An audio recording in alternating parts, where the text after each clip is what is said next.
Now we got to get to work, okay? So you're out there on the deck and you want to figure out how to stain it. You're going to have to do some cleaning and some prep. We talk about this all the time, but it never gets old because this is what everyone is doing this time of year. Absolutely. Where do we start? Okay, well, in this case, we don't start with this beautiful deck, right? Like it's so gorgeous. Like you said, it takes some time to get there. So what you want to do is really plan it out first. So the first thing you can do is think about the colors that you want to use. Grays are still really popular, but do you want to see a lot of your natural wood, or do you want it to be covered so it's more like a paint almost? So we've gone right from translucent to semi-transparent to semi-solid to solid, all in the same colorway. So you can see how different it is. But then you've also got different woods. That's right. Right? Like you might have cedar, you might have ipe, you might have pressure treated. And so I kind of narrowed it down to the most popular. Most people either use pressure treated or they use cedar. Yep. So they're both, you know, they're both very practical, and they can both handle being outside, obviously. But after time, sometimes we want to add a bit of color and just brighten it up. So you want to make sure that it is ready for the stain, right? So there's a certain thing that you have to do to prep. The first thing you would do is a bit of a water test. Pour water on it. Pour water on it. Because what are you looking for when you pour water on it? You want to see how porous it is. And I'm going to do a little bit on both, because you can see this one, it's starting to bleed in a little bit more, because I've actually had this board for a few years.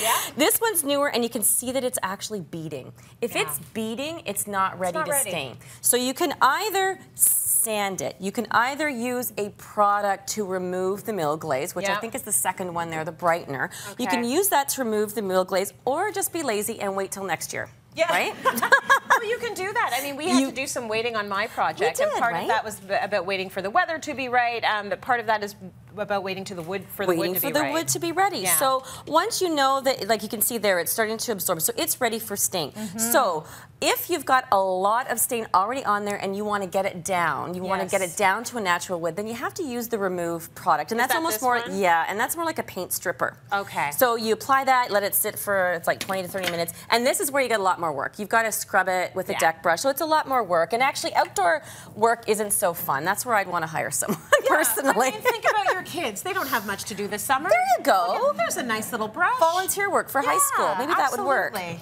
So definitely you want to get that ready. Then you also, the very least, you want to sand it. Okay. So 80 grit sandpaper is good. You don't want something too fine. You don't want something too coarse, but 80 grit sandpaper just on a pole sander, it doesn't have to be a plug-in, would be totally fine. Okay. So we've kind of got that ready. We've picked we're looking at the colors, and you know how difficult it is to choose deck colors. We did it at your place, right, Tracy? It's hard. It's hard because you don't know what the light's going to be like on that particular wood that you've picked. So you've got this great guide here. It's really helpful, and it shows the different translucencies in the colors, but the problem is we can't take into account every kind of wood. The amazing thing we've done a few years ago is bring out the tester samples in stain. So that is the best way, and I would absolutely recommend trying out semi-transparent, trying out the solid, and then that way you're sure that what you've chosen is going to look the way you want it to look on either your pressure treated or on your cedar. So you can see you get slightly different